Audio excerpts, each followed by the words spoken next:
Welcome back, everybody. Welcome back to the canyon. Welcome back to something.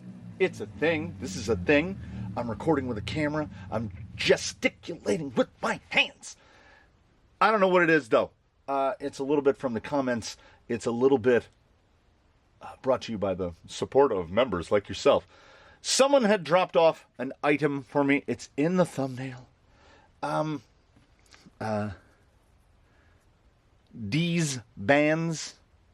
And I am forever reluctant to try something like this. I had attempted to make my own version of these. I had fabricated ends. I tried a bunch of different types of elastics. And if memory serves, and I believe it does, Misdirection, the elementized Capra, was the test subject for that. Because she has some of the same proclivities that today's test subject will have. Pardon me, guys. Oh, wait, we'll just put Susan off to the side. Today's test gentleman is Blue Sky High.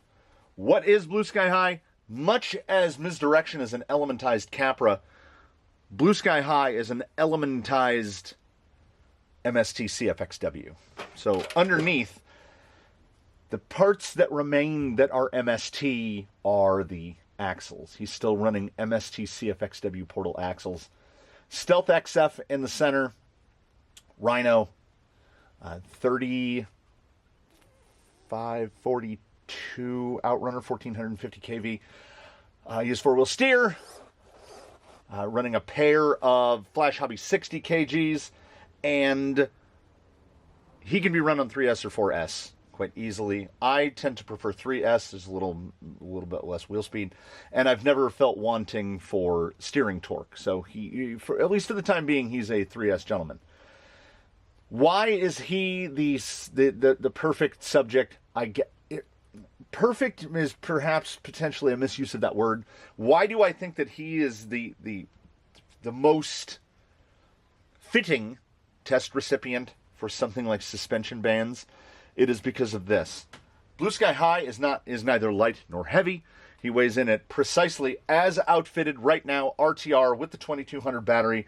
His body on, boom, everything, and his body clips are attached, so we're not even talking about loss of body clip weight. He is 2,900 grams exactly.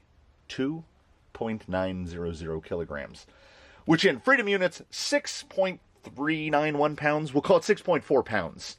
Not alarmingly heavy, but most notable of that is of his 2,900 grams of RTR weight, 1,005 grams is his wheel and tire. So he is over 1/3 unsprung, because then we have the weight of the axles, the weight of the links, half the weight of the shocks, etc. So I would put him in that, say, 40-45% unsprung range, which is very good. It tends to keep him down. But because he is running heavy wheels and tires, 1,000 is kind of what I shoot for. I love kilo of wheelos. What happens to him is when he gets in certain situations, whether that be like this, and we get up to a certain point, once you get close to that tip point, the suspension will unload and kind of pendulum him over. The same story, I mean, it doesn't come up as often. He has a 330 millimeter wheelbase. But what can also happen is that when he gets to a certain angle of an attack, traction is lost at the front wheels and he just goes straight over backwards. And this, again, is because when you're climbing, then we get that lift, suspension unloads. If not tangentially related, directly related. I'd read a comment recently on Reddit where someone had made the assertion that you should run your suspension with the springs all the way up. Are you following me here? So Blue Sky High settles to right here. I want to see, he actually sits a little higher than I would like. The body brings it down a little bit more. I like to see 6, 7, 8 millimeters of exposed shock shaft, and the rest is the settle of the suspension. If you're running your suspension all the way up like that, your springs are too stiff. That's That's just the bottom line. You would genuinely be better off running no springs at all than running at the full height of your springs. That is certified, big stamp, boom, crazy talk. It just is. So, because he has that big proportion of unsprung weight, and he also has the ability to do this, which effectively shortens the wheelbase on one side and makes it very tippy this way, very stable this way, very tippy this way.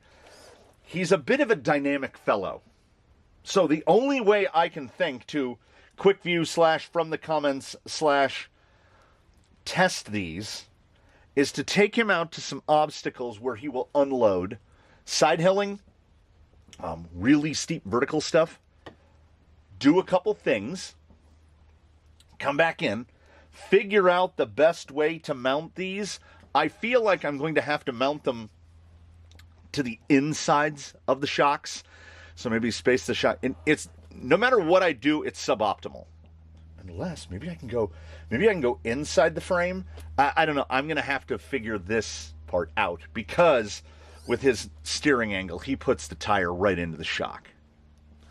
So if the Deez bands are outside of it, I mean, maybe not, but I foresee at least some potential minor complications. Make sure we can do all the things.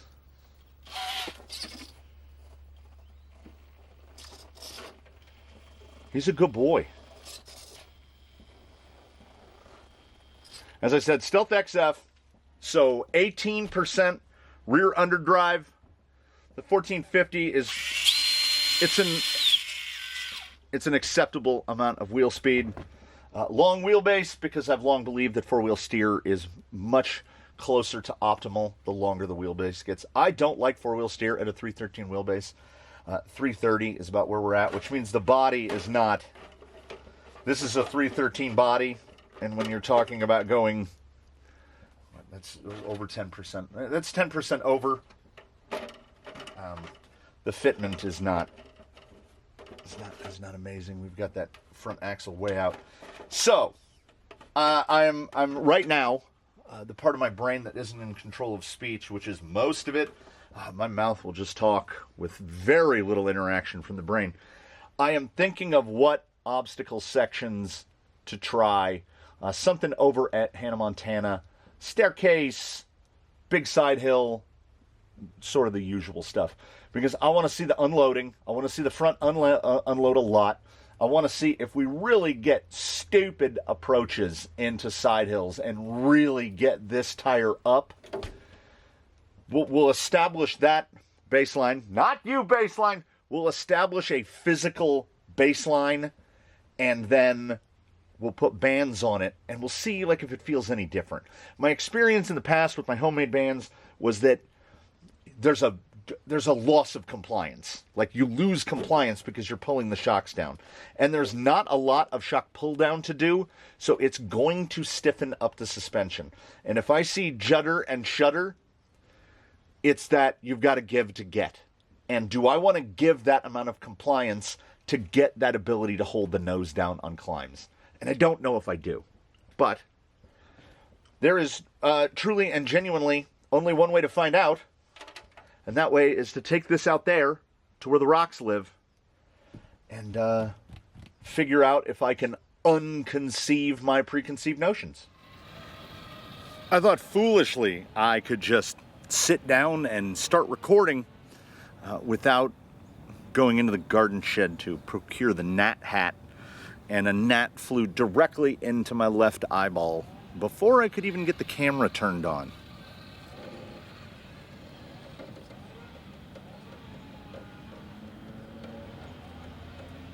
All right, well, I mean, that didn't really seem to give too much of an issue there. Right, I'm gonna wrap it here. Okay, right there. We got a high side. Oh, the sun is in front of me, and all I can see are gnats. All right, right there. That's what I'm talking about. Well, I can get out of this. I wasn't kidding. I can get out of that.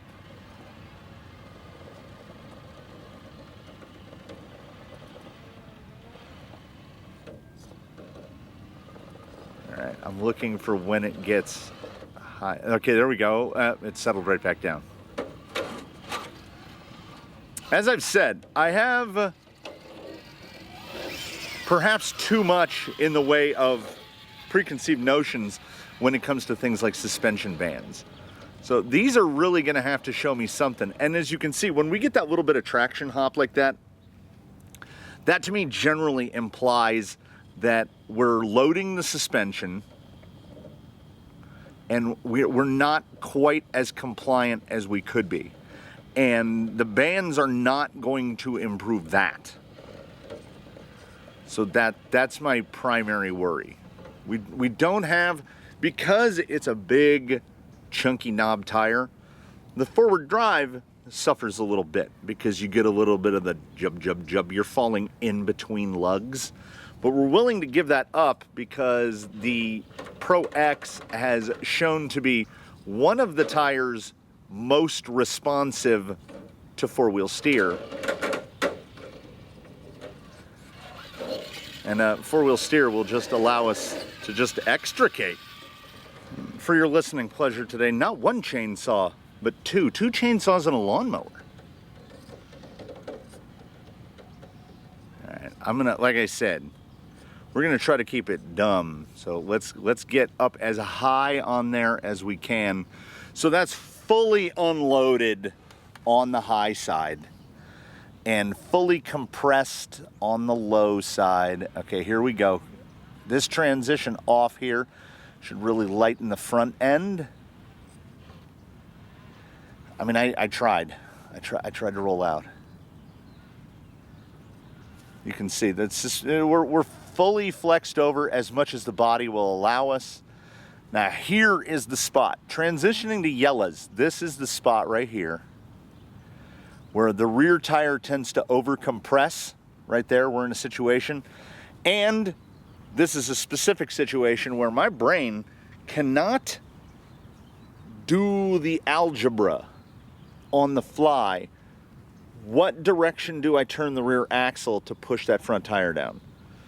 I feel like no matter which way I turn the rear axle, I just roll out of it. So if we can get to a situation right there, I'm pointing at it from behind the camera. If we can get to that situation and keep that tire down and keep that passenger rear tucked in a little more without a loss of compliance that I would think would be too great, too much sacrifice for too little gain. If we can keep it somewhere in the middle, yeah, this is a roll here if we don't. So I would think this way and then straighten out. And there we go. But we had that nose up really high. And I would like to keep that flatter without firming up the suspension excessively. Because this is no. We're not going to talk about it right here. We'll talk about it the next one. Bands are an extension spring, and the spring fitted to the shock is a compression spring. So because there's a rate, we don't specifically know the rate. We could test it with a weight. We don't know the rate of the band, but we do know the rate of the spring. The rate of the band is going to lower the effective rate of the main spring. So to counteract this, you would generally have to put a heavier spring on. But because we have so little in the way of sprung weight, a heavier spring is going to be counterproductive. It is going to make us sit higher. And you can only go to a certain point of added rate before you've overcome. It's too much balancing in my head. We don't know yet because we haven't tried to fit them. Bands have never been fitted to this. We don't have any worry about lifting the front end here because I can't find a spot. Oh, I see it now. I couldn't really get into a spot that had enough bite. There we go. Needed a little more wheel speed to get through there. So the front right there is pretty unloaded. The rear is doing a lot of work.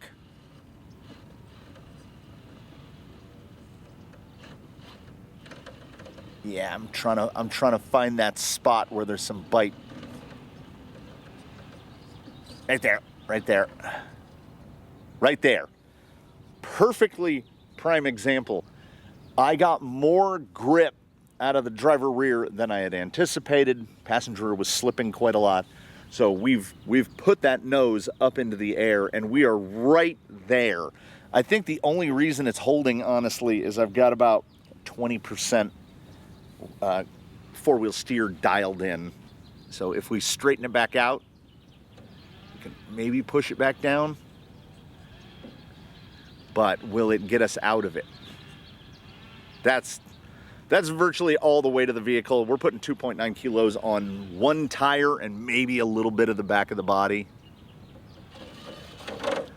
It remains controllable, but I want these bands to keep me out of that extreme.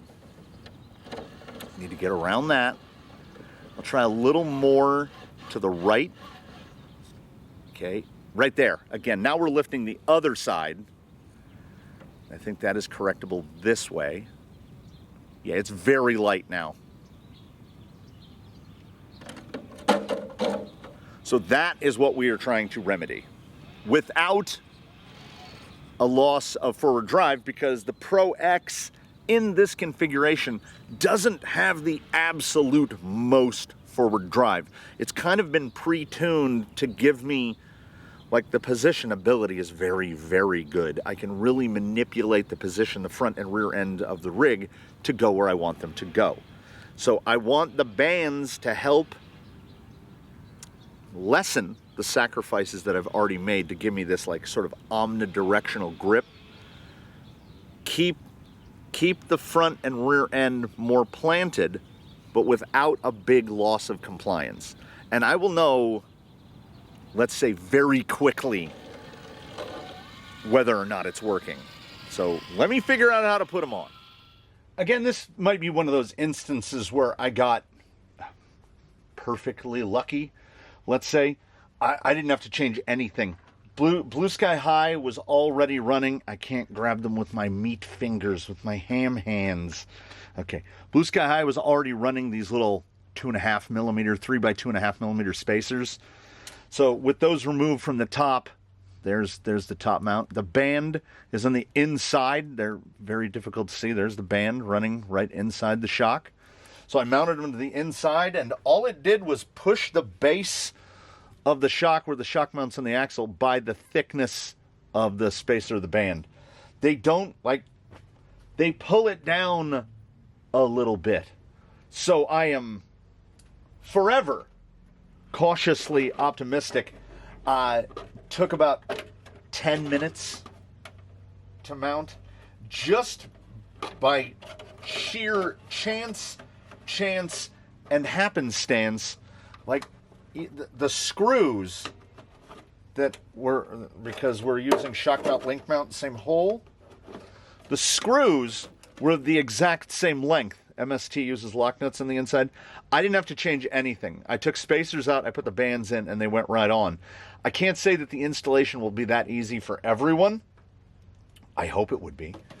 But I am at least, at the very least, hopeful, because honestly, it doesn't feel that different to me on the bench. And bench feel is borderline discountable. It means almost nothing. So let's take him out. Let's take him out to where he was before. Do it again. And honestly, probably the first tip into staircase, I'll know. We'll know. Maybe we'll know together. Let's know together. For her, perhaps like about 5% more increased hopefulness. I didn't, open field, I didn't notice any difference.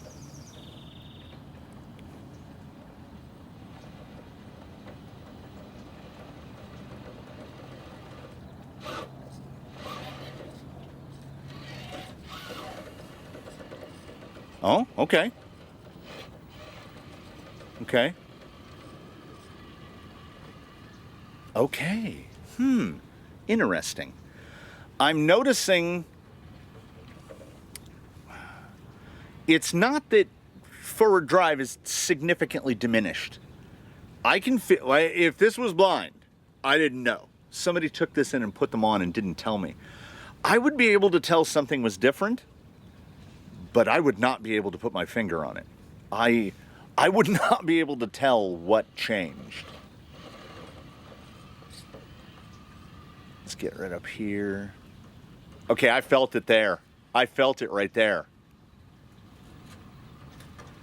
Yeah. All right, wrap around here.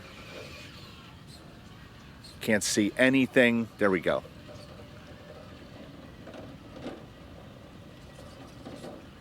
A little steer in there. There we go. All right, right here. Oh, yeah. Okay. All right. It's not bad. It's better than bad. It's good. So I don't feel like this is going to hurt side hill.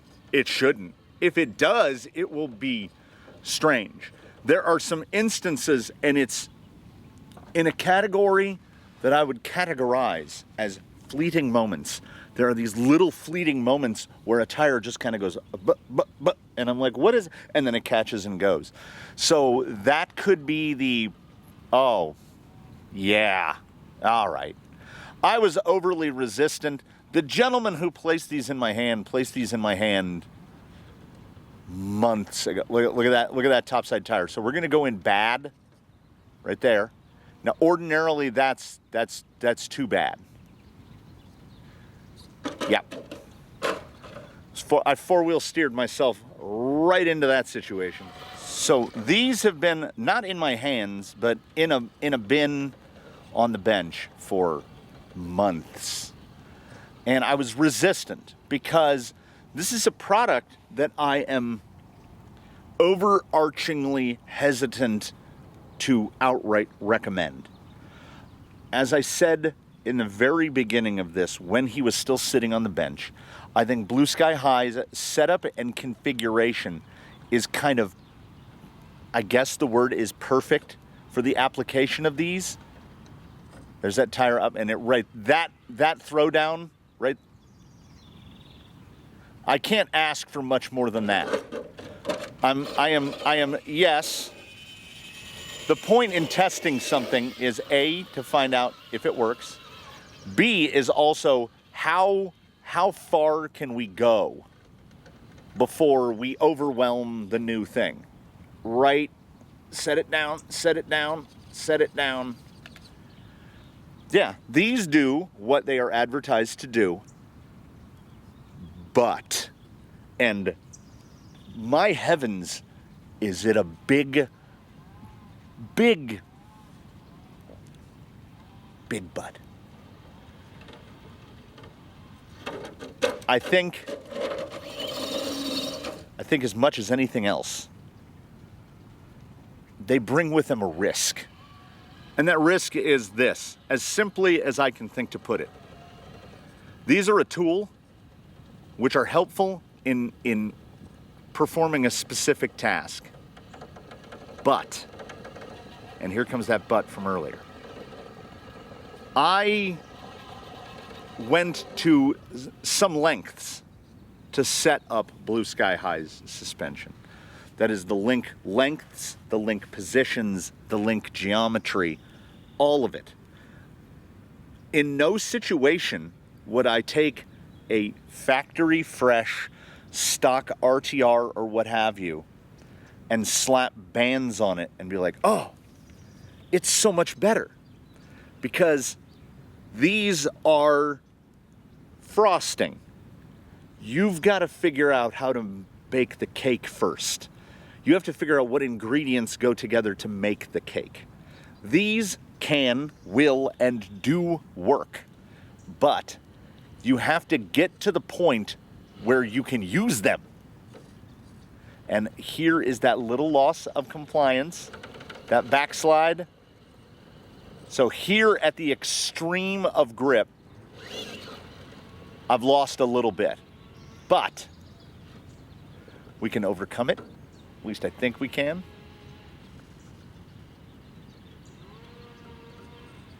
Yeah. I feel some, there it is. I tried to replicate that nose pop.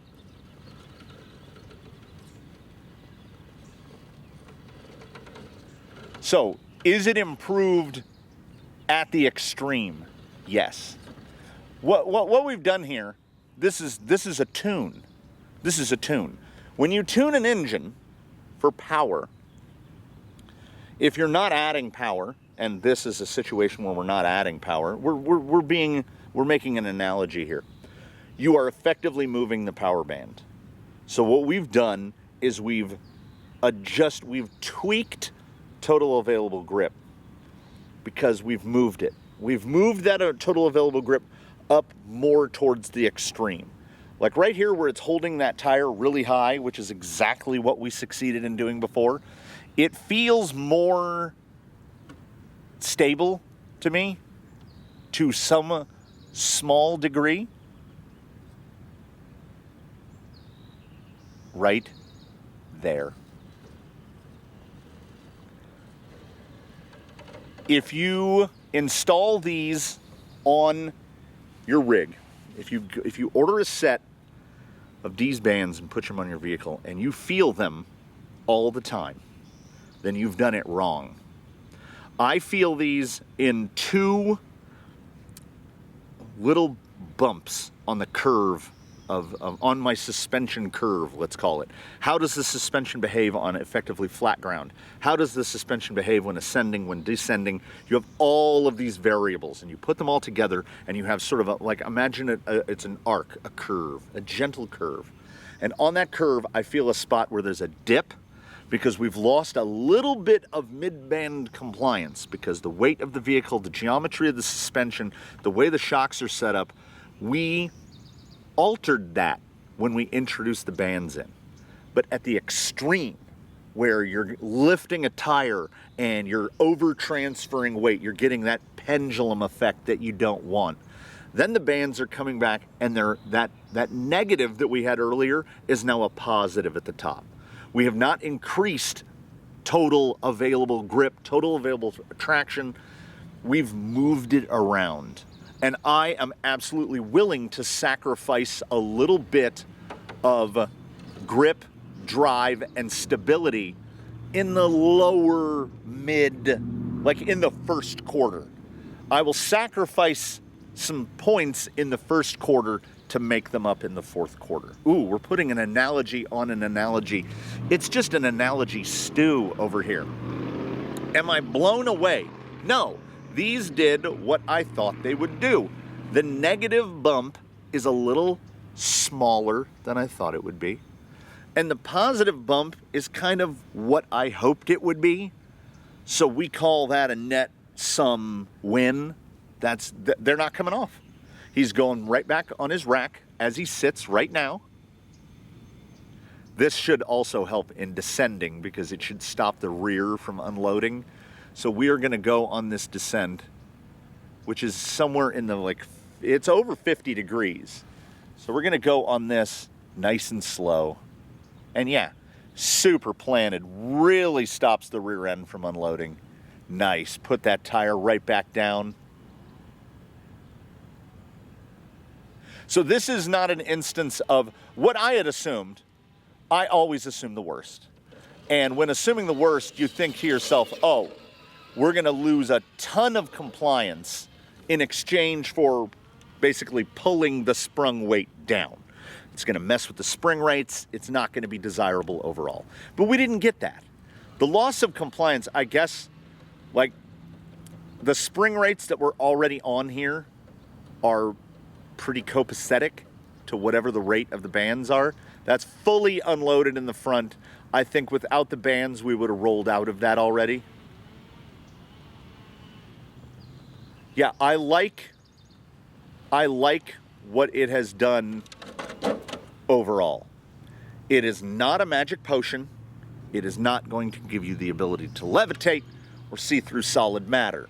It is icing. I go back to that. If your suspension is sorted, and you know that your suspension is sorted, and his was sorted, it did what I wanted to do, but to tune out what the bands have tuned out would have required me to fundamentally change geometry. And I didn't want to change that geometry because I like his overall forward drive profile. I like the way he behaves as a four-wheel steer rig. Right here, I'm feeling the bands, which I should be. It's keeping that side down. And the amount of hop that's there is both manageable and acceptable. So it is not my recommendation, again, that everybody just run out and buy a set. I don't know how to recommend that you know that you need them. If you know that you need them, you know that you need them, if that makes any sense. So, I can't grant overwhelmingly positive to this because I think that there are other changes that could be made for the same money. If you have a rig that isn't performing the way that you want it to, and you have a sense of what it's not doing that you want it to do, then I think bands like these can be absolutely beneficial. They are not going to turn your rig into something that it isn't. They are not going to fix glaring issues in improperly set up suspension, poor suspension geometry. If you, as I alluded to a little earlier, if you have a vehicle that doesn't behave out of the box, whether it be an RTR or just built within the specifications of the kit, these won't fix that. You have to correct that. You have to get the suspension tuned the way you like. There is no such thing as a perfect suspension tune. There's a perfect suspension tune for the way you drive. I could hand this to someone else and they'd be like, hey, ugh, what did you do? And this applies to everything, whether it's go fast, whether it's rock crawling, whatever it is. There is a suspension that will suit you. And you will get to a point in your tuning where you have realized, I can't tune something out. These can help then. These are the last thing that you do. I mean, it's around the same money for brass rings, and I think if you put brass rings in your wheels and increase your unsprung weight, you're doing a lot of what these are doing. Like, you're moving the weight down. These are helping move the weight down. These are kind of effectively acting like your sprung portion of weight is smaller, but it's still a little bit of trickery. But once you get to a point in your tune where you're at that last, the hard get, that last couple percent, like look at the descending, super stable. Honestly, I think it helped. I would go on record and say that it helped descending the most. So if you have a rig that is really front biased, maybe try a pair on the rear. I think it would really help your descending. Yeah, it's like anything else. I don't have advice on, oh, you want this exact length of link, and you want this much of link separation at the axle end and this much at the chassis end. I don't have that advice for anyone. My advice to everyone is just try it. You're moving some screws around. You don't know, maybe a link riser in the rear is what you need. Maybe you need a higher link mounting point at the chassis. You want more anti-squat dialed in. Maybe you think you need bands, and maybe bands will make it perfect. But please, make some efforts to tune your suspension before you put the icing up. Bake the cake before you put the icing on it. That's all I'm asking. So these bands work? Yes, absolutely. Recommended? with an asterisk next to it, because nothing to do with the product and everything to do with, I think people should start to get a handle on the theory. At least try to develop some small grasp of suspension theory, because it will help you. It is something that can be passed on from rig to rig to rig to rig to rig. That's why when I start a new build and I bring it out here and wheel it the first time, more often than not, it does at least okay. At least as well or better than something built straight from a kit, because I'm just constantly building the encyclopedia of suspension setup. And this is a chapter, this is an entry in that encyclopedia. It's just not one of the ones that I would recommend that you read first. So there you go. That is, I don't have anything negative to say about Deez bands. I have a lot to say about learn to tune suspension. So there you have it. I'm getting hot because I'm wearing a tent flap on my head, basically, with the Nat hat. Oh, it does make things nicer, but it also makes things hotter. So if you have any questions, comments, concerns, recommendations, etceteras on top of etceteras, please do put them in the comments below. I will take this opportunity to thank you so very much for watching. I will invite you to tune in to whatever sort of shenanigans we have coming up next. Yeah, I'm glad I picked Blue Sky. I'm glad Blue Sky High. We have another guy that has a sort of a similar pendulum effect going on due to the flexibility of his suspension. We'll get to him later. It's Ghost Rover. So, thank you for joining us for this one. I hope to see you in the next one. Likes and subscriptions are both completely free of charge. We thank you for joining us here in the canyon for this ramble. We look forward to seeing you in the next ramble. And in between now and then, please one and all do your very best. Have a good one, everybody. We'll see you next time. From the canyon, if we get an angry Lexan noise right here at the end, we'll just leave it in. So, I'll see you again real soon.